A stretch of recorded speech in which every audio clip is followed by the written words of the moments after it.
여러분 안녕하세요. 닥터 조은근의 알기 쉬운 당뇨 심장병 이야기입니다. 저는 연세 조은근외과 대표원장 내과 전문의 조은근입니다. 오늘은 저번 시간에 이어서 파트 2 당뇨병 관리와 예방을 위한 10대 원칙에 대해서 말씀을 드리도록 하겠는데요. 이게 10대 원칙인데 저번 시간에 1, 2, 3을 했고요. 오늘은 4, 5, 6, 7 음식에 대한 걸 오늘 마치려고 그래요. 그래서 저번 시간에 이어서 설명을 드리도록 하겠습니다. 마찬가지로 이거를 전문을 보시려면은 닥터 조은근의 알기 쉬운 당뇨 심장병 이야기에 블로그가 있거든요. 거기에 요거 보시면 되는데 당뇨병 관리 예방을 위한 10대 원칙이라는 그 글을 들어가서 보시면 되고 맨 그 글의 말미에는 원하시는 분들이 문서로 다운받을 수 있도록 PDF 버전으로 만들어 놨으니까 다운받아서 보시면 됩니다. 자, 오늘은 법칙 4 하겠습니다. 법칙 4는 두부와 기름기 적은 고기와 생선을 한 끼 이상 먹는다. 이제 요게 당뇨병 환자가 지켜야 될 4대 네 번째 원칙인데요. 그 당뇨식이라고 하면 사람들이 덮어놓고 제대로 듣지도 않고 뭐 이제 예를 들어서 당뇨 진단한 다음에 식사를 이제 조심하셔야 됩니다. 뭐지 이렇게 임상영양 선생한테 보내서 이렇게 좀 교육을 받게 하려고 하는데 그 전에 먼저 덥석거리는 이제 얘기하시는 분이 있어요. 뭐 알겠다 나는 다 안다 그러면서 그냥 채식만 한다. 뭐 내지는 다른 데서 당이 조절 안 돼서 오시는 분 중에 왜 이렇게 채식만 하고 제대로 하는데 당이 조절이 안 되는지 모르겠다라고 하시는데 이제 그게 잘못된 거죠. 우리가 당뇨식이라고 하는 건 채식이 아니에요. 당뇨식은 칼로리는 보통으로 하고 그 다음에 영양소가 골고루 들어가 있고 단순 탄수화물이 적게 들어가 있는 게 보통 이제 흔히 말하는 단적으로 말하는 당뇨식인데 우리가 되게 채식으로 알고 있더라고요. 그래서 우리 머릿속에 의는 중에 육식은 굉장히 건강에 좋지 않은 거라고 잘못 알고 있는데 물론 채식을 어떤 종교적이나 철학적이나 사상적인 이유로 하시는 분들은 거기에 이제 단백질이 들어갈 수 있게 좀 특별히 채식을 하지만 그렇지 않은 사람들은 어떻게 어차피 먹는 것이 가끔은 고기도 있고 그렇게 하거든요. 근데 이제 우리나라 사람들은 그 특성이 굉장히 단순 탄수화물을 많이 섭취하고 단백질 섭취가 굉장히 적은 특성이 있어요, 식사에. 그 예를 들어서 우리나라 사람의 평균 탄수화물 섭취량은 한 65에서 70%인데 일본보다 좀 높아요. 일본 한 60% 정도 되는 것 같고 영국이나 이제 미국 같은 경우는 55에서 50%로 훨씬 낮아요. 그래서 한국 사람이 아무래도 단순 탄수화물 그 중에서도 아주 빵, 떡, 면처럼 아주 단순 탄수화물을 많이 먹는 건 사실이에요. 그래서 이걸 좀 줄여주는 게 중요하고요. 그다음에 단백질 섭취는 좀 낮거든요. 그래서 단백질 섭취를 늘려야 됩니다. 한국 사람은 특히 이제 당뇨병이 있는 사람은 이제 왜냐하면 우리가 이 당뇨병을 하게 되면은 당뇨병 영양실조라고 언젠가 말씀드렸는데 당뇨가 되면 이제 췌장에서 인슐린이 잘 안 나오고요. 그다음에 근육도 약해져요. 근데 우리가 췌장에서 인슐린이 계속 잘 나오게 하려면은 췌장을 좀 이렇게 북돋아 줘야 되는데 췌장의 기능을 보존하기 위해서는 단백질을 먹는 것이 확실히 좋아요. 왜냐하면 뭐 인슐린도 단백질이고 뭐 하여튼 여러 가지 골고루 들어가는 게 좋거든요. 그래서 우리 현 상황에서는 단백질을 좀 더 먹어주는 게 좋고요. 두 번째로는 식후 혈당을 낮추는 게 있는데 식후 혈당의 70%는 그 골격근 그 중에서도 양쪽 허벅지에서 식후 혈당을 잡아채 주거든요. 그런데 혈당이 높은 사람들 특히나 공복은 괜찮은데 식후 혈당이 높은 사람들을 자세히 보게 되면은 췌장에서 인슐린 나오는 힘도 떨어져 있지만 골격근도 이렇게 좀 약한 사람들이 많거든요. 근데 이제 근육이 결국은 커지려면은 운동도 이제 유산소 운동뿐만 아니라 근력 운동도 해야 되지만 먹는 것도 단순 탄수화물이나 이런 것만 먹어가지고는 되지가 않거든요. 아무래도 근육을 늘리려면은 단백질을 먹는 것도 중요하죠. 물론 단백질만 먹어서는 안 돼요. 탄수화물도 먹고 물도 마셔야 되지만 단백질 함량이 굉장히 중요해요. 그래서 우리 당뇨 환자분은 채식만 할 것이 아니라 단백질 섭취를 좀 늘리는 건데 그 이유는 췌장의 기능을 보존하는 것과 식후 혈당을 낮추기 위해서 골격근을 좀 키워야 된다라는 거죠.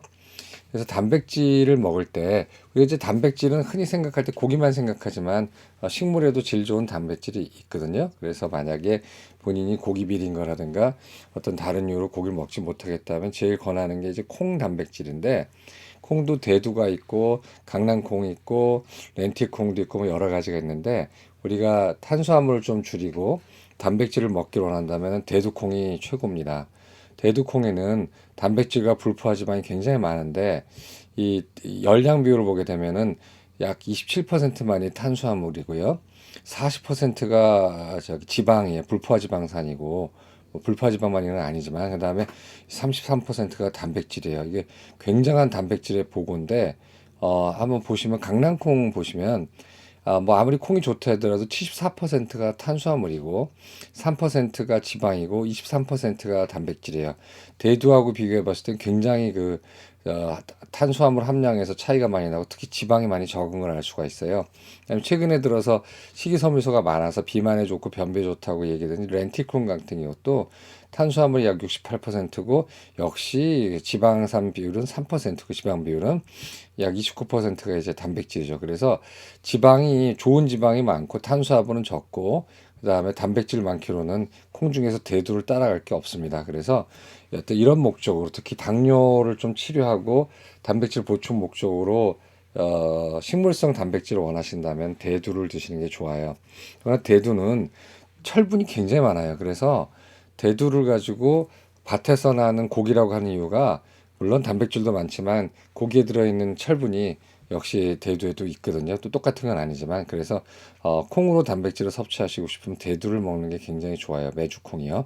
근데 이것도 이제 좀 팁이 있는데 그냥 먹으면 단백질의 흡수율이 70%밖에 안 되게 불량한 거거든요. 왜냐하면 고기로 먹는 단백질은요.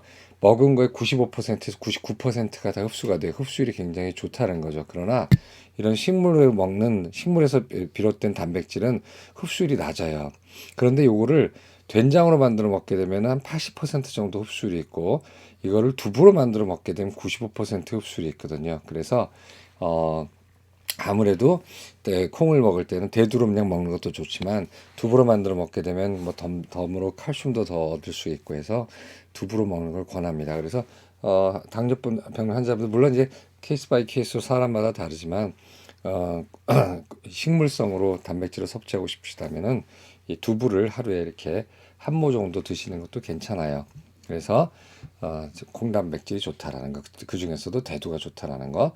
자세히 보시고 싶으면은 제 블로그에서 콩 밭에서 나는 고기라는 포스트를 보세요. 요게 포스트 그 링크인데 이걸 외우시지 못할 것 같으니까 그 요거 콩 밭에서 나는 고기라는 거 한번 치시면은 나올 거예요.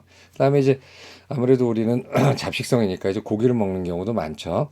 근데 고기는 어 이제 붉은 고기하고 흰 고기가 있는데 물론 영양학적으로 암을 생각하지 않는다면 붉은 고기도 괜찮겠지만 아무래도 요즘 계속 나오는 얘기가 붉은 고기가 발암물질하고 굉장히 관련이 깊고요. 그 다음에 붉은 고기가 심장병과 관련이 깊다는 얘기가 많이 나오거든요. 그래서 이왕 드실 거면은 붉은 고기보다 흰 고기를 드시는 게 좋은데 흰 고기라는 거는 두 가지죠. 가금류, 닭 같은 거. 두 번째로는 생선 같은 거예요. 그래서 그런 걸 좀 드시는 것도 괜찮고 육고기 중에서는 돼지고기가 소고기보다 좀 더 좀 열량 면에서 유리해요. 유리하다는 건 열량이 좀 낮아요. 그래서 무게당 칼로리가 소고기보다 돼지고기가 더 낮아요. 예를 들어서 돼지고기 안심하고 소고기 안심은 100g당 한 100칼로리 정도 차이가 나는 거로 돼 있어요. 그래서 그냥 고기를 드실 바에는 이제 돼지고기가 좀 더 좋고 등심이나 안심 쪽을 드시는 것이 단백질은 많고 기름은 좀 더 적은 거가 아닐까 하고 이제 권해드리는 건데 갈비살이라든가 아니면 삼겹살이라든가 이런 쪽 살들은 포화지방이 많아서 콜레스테롤이 많이 올라가고 칼로리도 높을 수가 있거든요. 그래서 고기를 드실 때는 좀 팍팍한 쪽으로 좀 드시는 게 좋은데 소고기는 뭐 홍두깨살이라든가 무슨 뭐 우둔이라고 엉덩이살 있잖아요. 이제 그런 걸 드시는 게 좋은 거로 돼 있어요. 그래서 고기는 이제 그렇게 드시는 게 좋고 생선도 좋은데 생선은 이제 덤으로 이제 오메가3 같은 게 좀 많이 들어오는데 오메가3가 심장병에 좋으냐 안 좋으냐는 최근에 나온 재밌는 연구들이 상반된 연구를 냈는데 두 개의 큰 아주 잘된 연구에서는 심장병 예방하지 못한다라고 나왔고 가장 최근에 나온 굉장히 한 개 굉장히 훌륭한 연구에서는 심장병을 예방한다고 나왔어요. 그러면 이 두 연구하고 이 연구가 서로 상반되는데 어느 쪽이 틀린 거냐면 그렇지가 않고 이 오메가3 중에서도 특정 성분의 함량이 굉장히 많았을 때는 심장병 예방 효과가 있다고 돼 있는데 그게 좀 비실용적인 게 그렇게 먹으려면 입에서 비린내가 날 정도로 먹어야 되거든요. 그래서 그거는 나중에 오메가3 지방산과 심장병이라는 섹션 한번 만들어서 한번 말씀드리는 기회를 만들어 드리겠습니다. 자, 그래서 우리가 법칙 살을 했죠. 그래서 단백질을 많이 먹자라는 거고, 단백질 중에서 콩단백질은 대두가 좋고, 흡수율이 좋게 하려면 두부로 만들어 먹는 게 좋고, 육고기를 먹으려면 돼지고기가 좋고, 돼지고기나 이런 소고기보다는 생선이나 닭고기 같은 것이 좋다라고 제가 말씀드립니다. 법칙 5. 이거 잘 지키셔야 돼요. 이거 안 지켜서 식후혈당 많이 올라가는 분들이 있거든요. 밥은 죽으로 먹거나 말아 먹거나 비벼 먹지 말고 꼭꼭 씹어 천천히 먹어야 된다. 이거 굉장히 중요한 거예요. 김밥도 마찬가지인데, 식후혈당의 중요성에 대해서는 법칙 6에 가서 말씀드리겠지만, 우리가 공복혈당만 잡는 게 중요한 게 아니라 식후혈당도 잡아야 돼요. 왜냐하면 식후혈당이 높을수록 심장병 위험도가 많이 올라가고, 이 혈당의 진폭이 클수록 심장병이나 뭐 다른 합병증이 많이 생기는 걸로 되어 있기 때문에, 공복도 낮추지만 식후도 이거보단 이렇게 해가지고 굉장히 좁은 범위 내에서 조절해 주는 것이 당뇨병의 진행 상황이라든가 아니면 당뇨병의 혈관합병증 예방이라든가 이런 게 되게 좋거든요. 그런데 같은 양을 먹어도 먹는 속도에 따라서 굉장히 혈당이 달라져요. 그러니까 우리가 빨리 먹거나 한꺼번에 먹으면 당이 빨리 튀거든요. 굉장히 빨리 튀어요. 같은 양을 먹어도 250, 막 300까지 올라가는 경우가 있어요. 당화치수가 6.5인데도 불구하고. 주로 어떤 경우에서 실수를 해서 오시냐면은 죽으로 만들어 먹는 경우가 있어요. 근데 죽은 그 소화기관이 안 좋거나 이가 안 좋을 때 먹는 거지, 일반적으로 죽을 먹는 건 아니거든요. 죽이라는 건 이제 아플 때 먹는 거잖아요. 근데 왜 아플 때 먹습니까? 씹지 않아도 내려갈 수 있고 빨리 흡수가 돼서, 흡수가 잘 되기 때문에 죽이 좋은 거거든요, 환자한테. 그러나 당뇨인한테는 죽이라는 거는 그 죽의 좋은 점 때문에 혈당이 굉장히 안 좋아져요. 확 올라가 버려요. 그 다음에 뒷심은 없어서 뚝 떨어져 버리거든요. 그러니까 획 올라갈 때는 고혈당이 되고요. 뒷심이 없어서 뚝 떨어질 때는 저혈당이 되는 거예요. 그래서 이게 혈당이 롤러코스터를 타게 되거든요. 되게 좋지가 않아요. 그래서 한번 시험 삼아서 죽 드셔보세요. 죽 드시고 딱 찍으면 막 200 이상 올라갈 가능성이 많아요. 그래서 저희 환자분들도 잘 되다가 죽 드시고 오실 땐 그렇게 높아요. 그 다음에 중요한 거, 갈아 먹거나 말아 먹으면 당이 빨리 올라가요. 그래서 이제 믹서기에다가 이제 뭐 주스 같은 거 갈아 드시는 거나 아니면 무슨 뭐 선식 같은 거 갈아 먹는 거 있잖아요.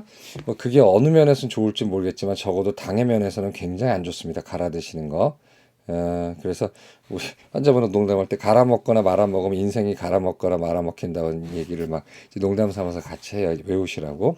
왜냐면은 당이 빨리 흡수가 돼요. 그러니까 소화할 필요가 없는 거잖아요. 갈아 먹는다라든가 죽으로 만들어 먹는다라는 거는 소화가 빨리 된다는 뜻이잖아요. 그러니까 당이 빨리 올라갈 수밖에 없어요. 근데 이제 그게 그것을 필요로 하는 특정 환경, 아프거나 소화가 안 되거나 해서 환자로서 어떤 요양 단계에 있거나 회복 단계에 있을 때 먹는 거는 할 수 없고 상관없지만, 그 어떤 당뇨가 있는데 건강에 좋으라고 뭐 갈아 드시거나 말아 먹거나 하시는 건 좋지가 않죠. 예를 들어 선식 같은 경우도 선식의 성분에 따라 좀 다른데, 선식을 드시고 오시는 경우에 당이 빨리 올라가는 사람들이 꽤 많아요.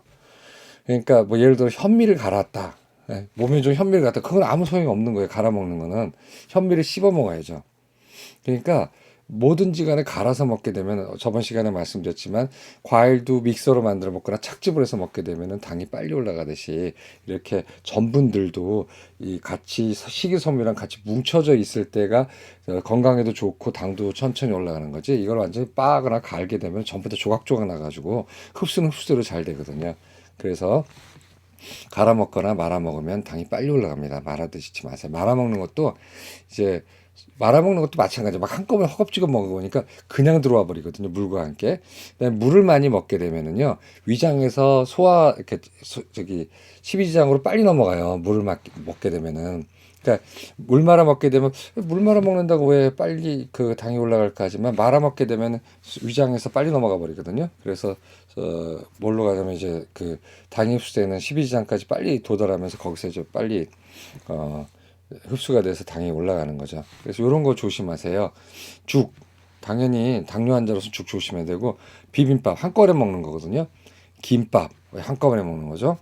실제로 한번 해보세요. 김밥 먹고 오면은요, 뭐 당화혈수 6.5 있는 분도 250까지 올라서 깜짝깜짝 놀라는 경우가 많아요. 비빔밥도 마찬가지고, 국밥 말아 먹잖아요.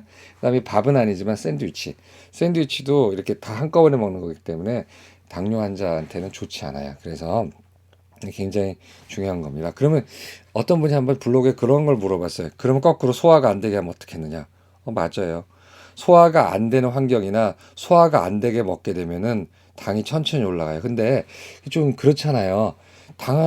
당 물론 내리는 것도 중요하지만 당을 갖다가 안 올라가게 하겠다고 일부러 소화가 안 되게 하는 것도 소화기관에 문제가 생기잖아요.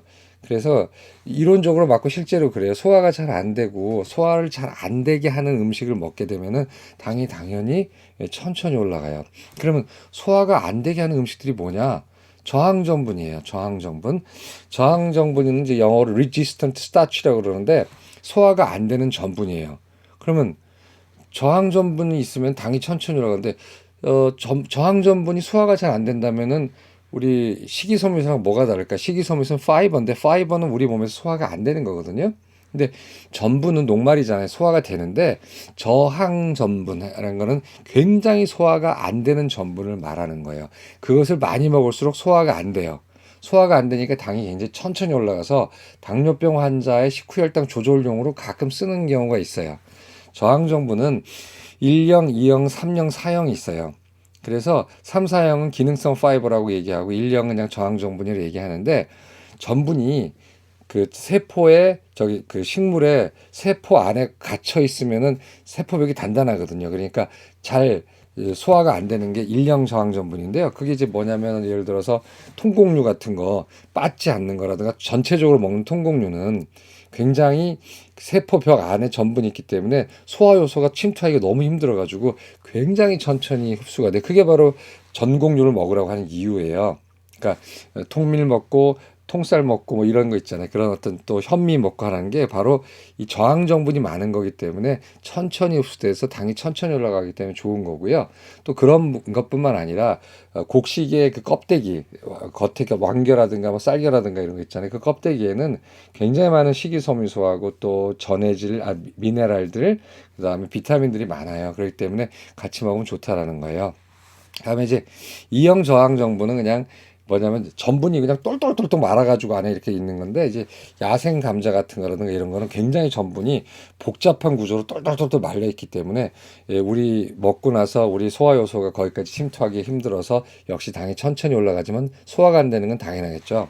그다음에 최근에 그 한 2015년도에 한번 떠들썩했었고 뭐 케이블 TV에도 소개된 적이 있었고 뉴스에도 많이 났었는데 스리랑카 대학생들이 세계 아마 화학 컨퍼런스였어요. 그 세계 화학 학회에다가 발표한 건데 코코넛류 쌀을 갖다 코코넛을 발라가지고요. 그걸 밥을 한 다음에 그 밥을 갖다가 냉장고에다 딱 넣어서 식힌 상태에서 먹게 되면 혈당이 많이 올라가지 않는다는 실험 결과를 발표했어요. 그래서 이거는 재밌는 거죠. 그래서 요거 한번 읽어보세요. 밥을 시켜 먹으면 당뇨병에 좋을까요?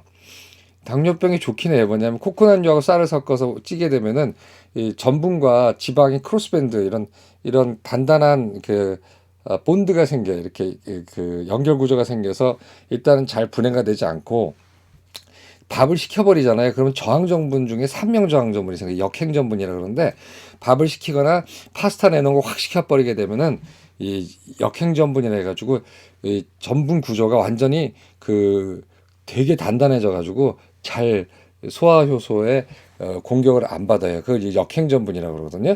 그리고 요 말이 그 말이에요. 그래서 코코넛류하고 쌀을 같이 넣어서 밥을 하고 그 밥을 시켜 먹으면 역행전분이 많이 생겨요.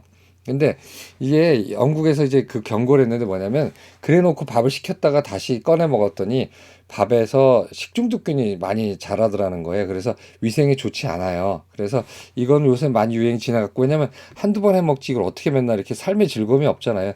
우리가 뭐 당뇨 치료하려고 세상에 타는 것도 아닌데 당뇨가 됐다 하더라도 약과 운동과 이걸 적절히 조합하면서 자기 삶의 질 먹고 싶은 거 어느 정도 먹고 움직이는 거 움직이고 사람들 만나야 되는데 당 하나 조절하겠다고 그냥 밥을 다 이런 식으로 해가지고 그 밥을 또 꺼내서 다시 냉장고에 식혔다가 또 먹는다는 게 보통 번거로운 게 아니에요. 그래서 2015년에 맨 처음 했을 때는 그거 물어보는 분도 있었고 그렇게 해 먹는 분도 있었지만 요즘은 별로 이렇게 해 드시는 분이 없어요. 귀찮거든요. 그러니까 알아두십시오. 이렇게 이런 식으로 우리가 저항 전분, 즉 통곡류라든가 뭐 예를 들어서 하여튼 그런 전곡류를 먹게 되면 저항정보를 먹는 거라 당이 천천히 올라가는 거고, 그래서 그렇게 드시라는 거고, 그중에서 특별한 트릭을 부릴 때는 이렇게 쌀이라든가 국수 같은 거, 이게 이제 파스타 같은 거죠. 그거 확 넣었다가 확 냉동시켜 버리면 역행전분, 다시 전분 구조가 퇴화되는 거거든요, 초기로. 그래서 역행전분이 만들어지면서 당이 굉장히 천천히 흡수돼요. 한번 해보시는 것도 괜찮아요. 실제로 이렇게 하면 당이 천천히 올라가긴 합니다. 근데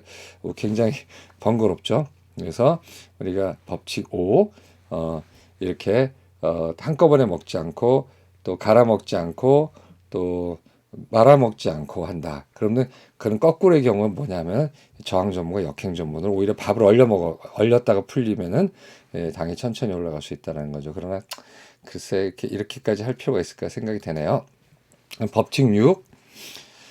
고기, 생선, 두부, 계란부터 먹고 다음에 야채를 먹고 밥을 가장 나중에 먹도록 노력하지. 이거 되게 중요한 거예요. 같은 칼로리, 같은 에너지 비율, 탄수화물 몇 퍼센트 뭐 있다 하더라도 그걸 먹는 순서에 따라, 아까 한꺼번에 먹지 말라고 그랬잖아요.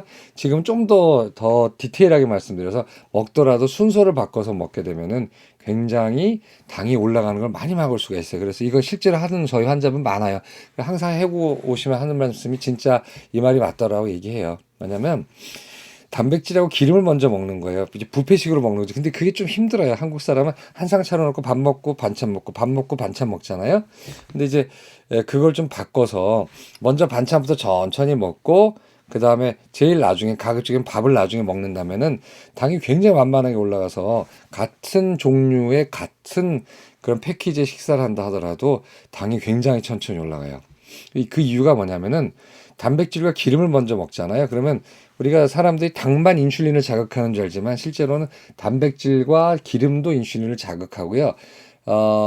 그냥 먹는다는 생각 하나만으로도 인슐린이 나와요, 실제로. 그래서 인슐린은 먹는다는 생각으로도 나오고, 그 다음에 단백질을 먼저 먹어도 나오고, 기름을 먼저 먹어도 나오나, 물론 당이 인슐린을 자극해서 나오게 하는 것보다는 굉장히 미약하잖아요. 5%에서 10% 정도도 안 돼요. 단백질과 기름이 인슐린을 자극하는 정도는. 그러나 우리가 단백질과 기름을 먼저 먹게 되면 인슐린이 먼저 딱 나오고 대기 중이잖아요. 딱 준비하고 있는 거예요. 이게 식후혈당이 올라간다는 건요, 타임이 안 맞는 거예요. 이게 시간차가 안 맞는 거예요. 당이 올라갈 때 빨리 인슐린도 같이 올라가서 뚝 같이 떨어져서 당과 인슐린이 같이 움직여 줘야지 당이 아주 잘 떨어지고 또 저혈당도 안 오고 가는데, 대개의 경우는 당이 딱 올라가잖아요. 그러면 췌장에서 인슐린이 멍하고 있다가 당이 다 피크가 되는데 떨어진다, 여기서 딱 하고 올라가니까 어떻게 되죠? 떨어질 때 당이 다시 인슐린이 툭 치니까 고혈당대로 유지해서 몸을 다 나쁘게 한 다음에 뒤늦게 인슐린이 뒷불 치고 나가니까 어떻게 됩니까? 쭉 하고 저혈당에 빠지는 경우가 있어요. 그래서 당뇨가 조절 안 되는 분 중에는 밥 먹은 다음에 너무 배고프고 허기지고 저혈당 오는 분들이 있어요. 그게 뭐냐면은 이 모든 게 타이밍이거든요. 타이밍이 안 맞아서 그래. 인슐린과 혈당의 타이밍이 맞아야 되는데, 그렇다면 우리가 인위적으로 어떻게 타이밍을 맞출 것인가? 이렇게 타이밍을 맞출 수가 있는 거예요.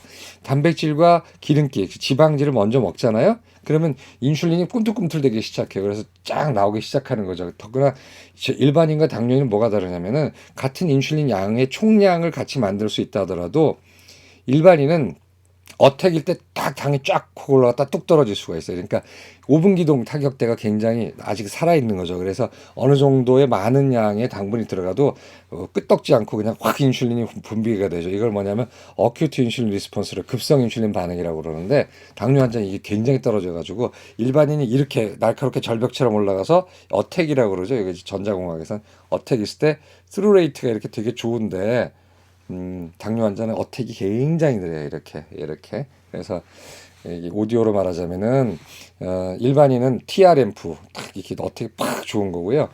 당뇨에는 진공관 앰프처럼 과도응답이 들어왔을 때 이렇게 늦게 올라가는 거죠.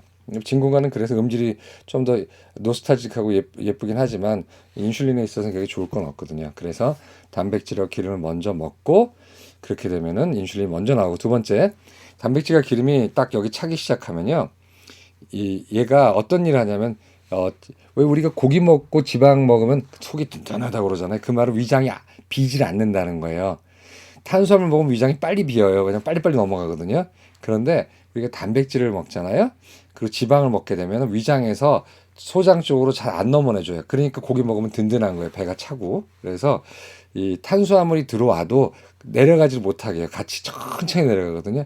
천천히 내려가니까 당이 천천히 올라가게 돼 있어요. 그 다음에 이게 좀 다 어려운 얘기지만 GLP-1이라는 게 식사하게 되면 단백질을 먹게 되면 나오게 되거든요. 그러니까 훨씬 더 인슐린 반응이 좋아져요. 단백질을 먼저 먹게 되면은. 그래서 단백질과 기름을 먼저 먹으면 인슐린이 먼저 나오고 인슐린이 많이 나오고 그 다음에 위장에서 소장으로 음식물이 내려가는 거를 천천히 하기 때문에 탄수화물을 나중에 먹어도 그게 굉장히 천천히 소장으로 내려가면서 타이밍이 맞춰지는 거예요. 그래서 이거 꼭 해보세요. 뭐 완벽하게 못한다 하더라도 고기나 생선이나 두부, 계란을 먼저 조금 드시고 밥을 좀 나중에 뷔페식으로 또는 코스식으로 하게 되면은 굉장히 당이 떨어지는 걸 볼 수가 있어요. 그래서 식후혈당 때문에 고민하는 분들 두 가지를 하셔야 되는데 나중에 말씀드리겠지만 식사 후 걷고 이런 게 되게 좋고 근육을 허벅지 근육을 늘리는 것도 굉장히 중요하고 식사할 때 택틱은 어떻게 부리냐면 이런 식으로 빨리 먹지 않아야 되고 저항전분 같은 걸 좀 같이 먹어야 되고 저항전분이 뭡니까?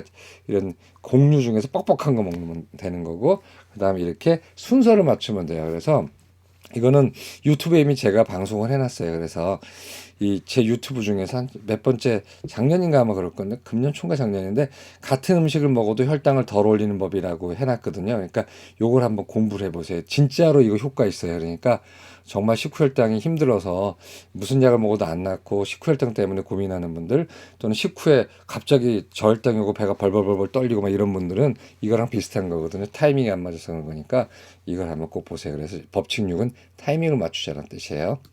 자, 그래서 식후혈당이 왜 중요하냐면요. 당화혈색소와 무관하게 식후혈당이 높으면 심장병 위험이 높아져요. 그거는 식후혈당 대 당화혈색소라는 거를 제 블로그에서 한번 읽어보세요. 평균의 함정이라고 굉장히 많이 써놨어요. 그래서 이거 되게 중요한 겁니다. 그래서 당화혈색소는 평균값이에요. 그러니까 최하가 최저가 이렇게 돼도 당화혈색소는 중간이고요. 최고와 최하가 이렇게 돼도 당화혈색소는 중간이에요. 지금 무슨 말이냐면 혈당의 진폭이 가장 큰 사람이나 낮은 사람의 평균값은 똑같을 수가 있다는 거예요. 6.5로. 그러나 내면을 들어보면 굉장히 달라요. 진폭이 큰 사람은 나중에 굉장히 안 좋아요. 심장병 위험이 굉장히 높아집니다. 위에 올라가게 되면은 이 활성산소가 나오기 때문에 심장병 같은 게 굉장히 많아지고요.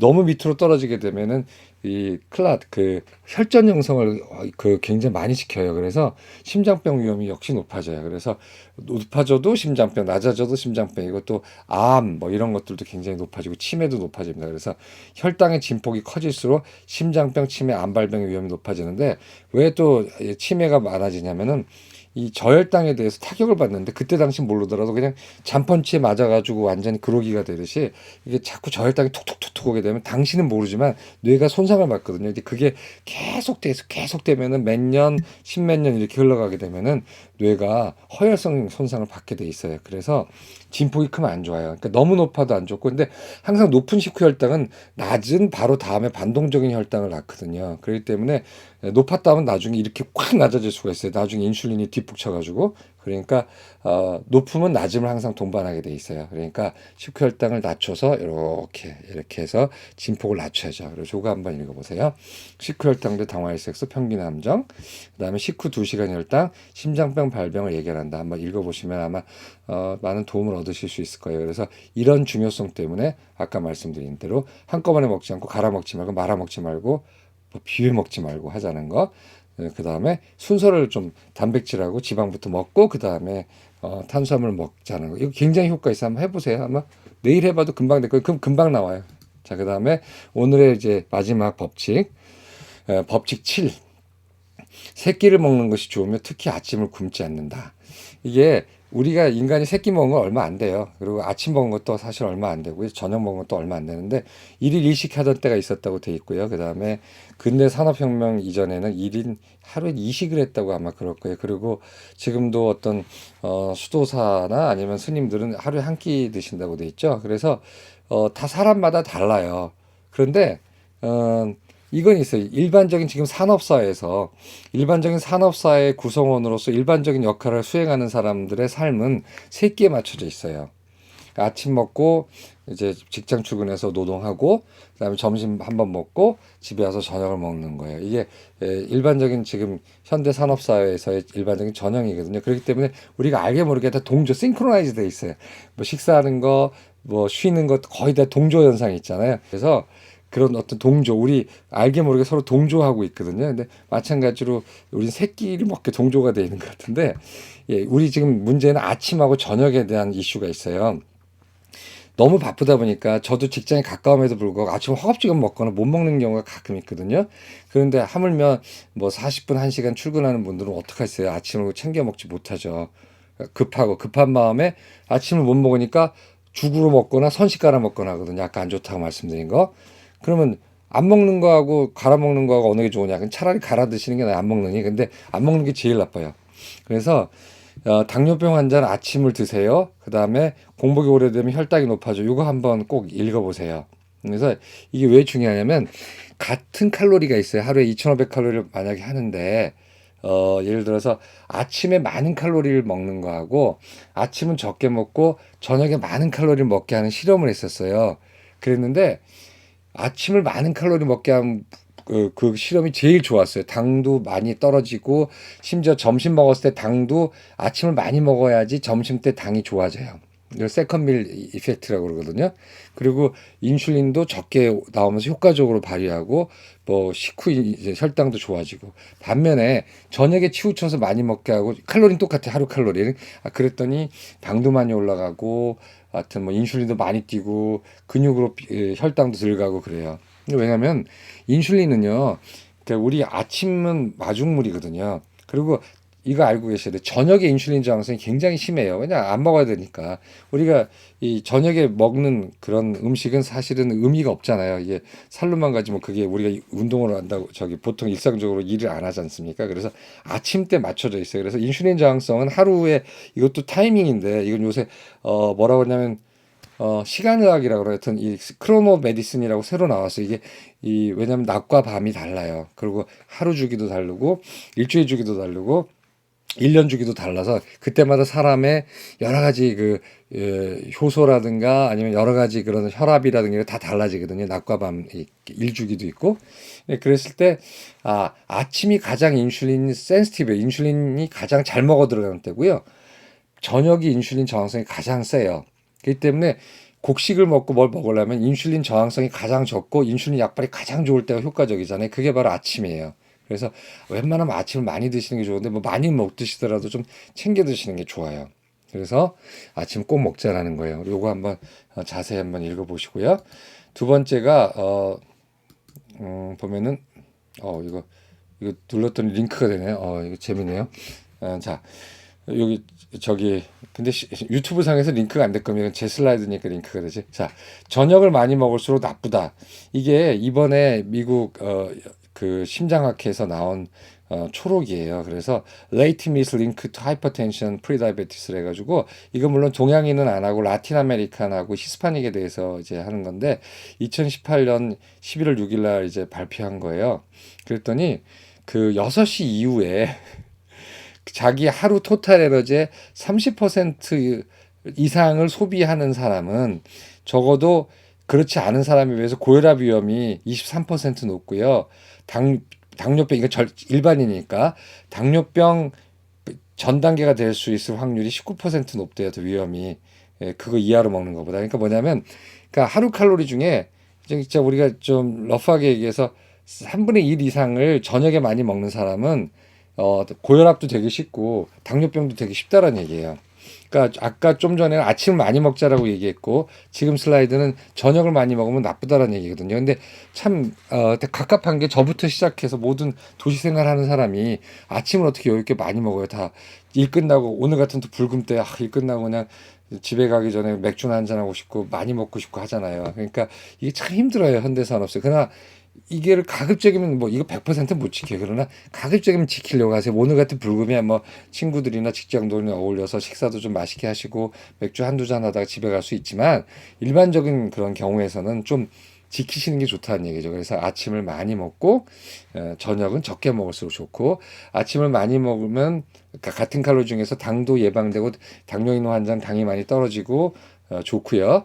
그 다음에 저녁을 거꾸로 많이 먹게 되면 고혈압의 위험성도 많아지고 그 다음에 당뇨병 위험성도 많아진다라는 거예요. 그래서 이제 크로노 의학이라고 그러는데 크로노가 우리나라는 몰라야 되나 하여튼 시간의학 이런 건데 요즘 그런 쪽이 많아요. 언제 약을 먹는 게 좋으냐, 언제 운동하는 게 좋으냐도 나왔어요. 그러니까 아침보다는 오후에 운동하는 게 당뇨 환자한테 좋다라는 이제 연구 결과도 나왔거든요.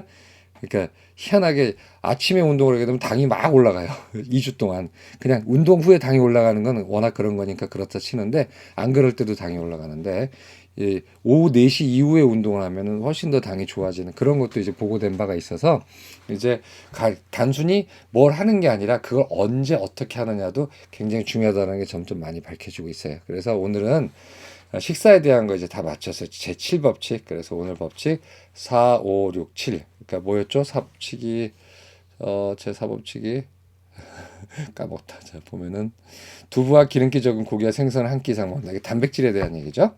단백질을 잘 드시라는 거고. 법칙 5는 밥은 죽으로 먹거나 말아 먹거나 비벼 먹지 말고 꼭꼭 씹어 천천히 먹는다라는 거. 갈아 먹거나 말아 먹으면 건강도 갈아 먹거나 말아 먹는다는 거 꼭 기억하시고요. 저항 전분과 역행 전분 흥미 있으신 분 한번 읽어보시고 특히 코코넛류 같은 거.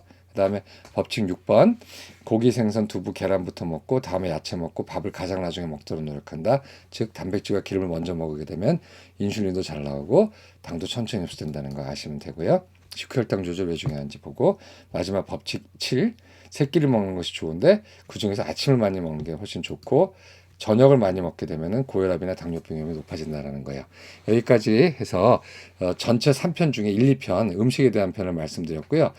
마지막 3부작은 마지막 3부는 이제 식사는 다 끝났고 운동과 스트레스와 잠에 대한 건데 그것도 좀 여러 가지 팁이 있으니까 그것도 잘 이제 나중에 나오면 잘 지켜주시면 감사하겠습니다. 오늘 여기까지 하겠습니다. 감사합니다.